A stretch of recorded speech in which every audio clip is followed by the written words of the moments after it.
Terima kasih Anda masih bersama kami dalam Seputar Aceh. Pemirsa, pimpinan baru Rumah Tahanan Kelas 2B Janto Aceh Besar siap membenahkan ataupun meningkatkan kinerja dan pelayanan khususnya pembinaan terhadap warga binaan dan penguatan program pencegahan narkoba dari balik penjara. Demikian disampaikan Kepala Lembaga Pemasyarakatan Janto Yusnaidi saat dikonfirmasi Aceh TV terkait dengan program Kepala Rumah Tahanan dalam rangka pembinaan terhadap warga binaan yang menghuni lembaga pemasyarakatan tersebut.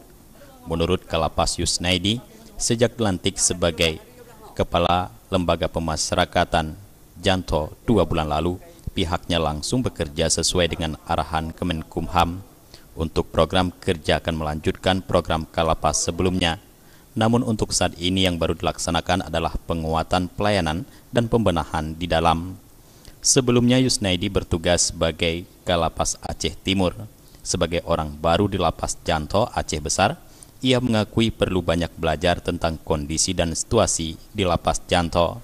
Namun selama bertugas telah dibangun kembali komunikasi dengan berbagai pihak, seperti halnya dengan Dinas Kesehatan Aceh Besar, telah disepakati kerjasama di bidang kesehatan, yang mana setiap sebulan sekali Dinkes akan mengunjungi rutan untuk melakukan pemeriksaan kesehatan terhadap tahanan.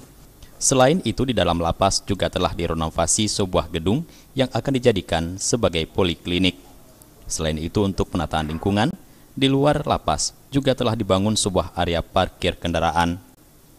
Sementara itu, untuk mengantisipasi hal-hal yang tidak diinginkan, pihak Polres Aceh Besar juga telah menempatkan sejumlah personil kepolisian.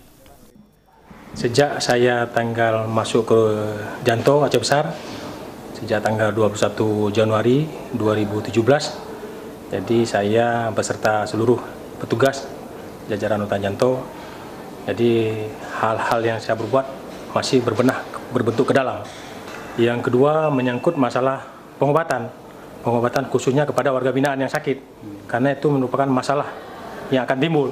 Tapi insya Allah berkat dukungan pihak, termasuk rekan-rekan dan rekan-rekan media, jadi masalah pengobatan ini sudah clear. Jadi bekerjasama dengan pemerintah Aceh Besar, Kepala Dinas Aceh Besar, dan termasuk Kepala Puskesmas. Jadi alhamdulillah mulai hari 1 April 2017, jadi khususnya untuk warga binaan yang berobat sudah bisa berobat ke Puskesmas Janto. Dan bahkan saya minta juga pengobatan ke dalam, yang mungkin alhamdulillah sudah terkabul, yaitu minimal 1 kali dalam 1 bulan. Sementara itu, untuk mencegah peredaran narkoba dari dalam lapas, Lapas Janto juga telah melakukan sosialisasi bahaya narkoba bagi warga binaan. Sosialisasi narkoba terlaksana berkat kerjasama yang baik dengan Satuan Narkoba Polres Aceh Besar. Selain itu, Yusnaidi menyatakan pihaknya akan menindak tegas siapa saja yang terlibat, baik itu dari aparat sendiri maupun para narapidana. Jufrizal dan Faisal, Aceh TV.